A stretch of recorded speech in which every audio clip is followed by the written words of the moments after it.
So for this one, I definitely wanted to be more hands-on with the drums than I did for our previous album, Soul and Bottom. The previous album, we just it was a lot more haphazard and kind of discombobulated, especially with the drums. I wasn't as hands-on and kind of had a lot of the parts written for me or fleshed out a lot more than with these, where I really wanted to, make my mark and my stamp on these parts and make them feel just more mature musically. And I feel a lot better with the way that these came out. I think that this is definitely more of my style as a percussionist with this album. I think overall, all of us feel way better about this upcoming album than anything on Soul and Bottom, which, definitely goes to show with, just our progression and the work that we put in as musicians.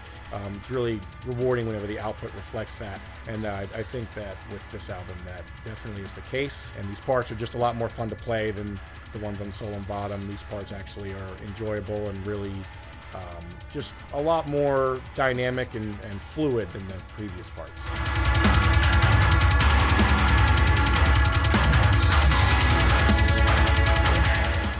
Yeah, so typically with albums, especially for, I guess, my choice of favorite albums as a progressive music fan, I find that the ones that do kind of make my top 5 list or top 10 list are generally concept albums.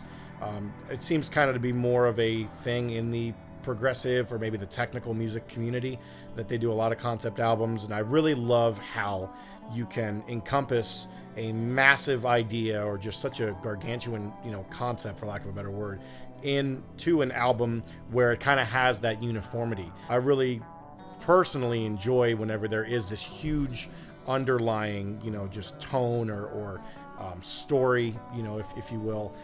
And I really think that's why we all were kind of on the same page with that. And then Mac gave us his ideas that he was kind of starting to really brainstorm, and we all just loved it and totally ran with it. And now we have something that is just larger than life, very metaphorical, very existential, just something that will take multiple listens to really understand, and then some.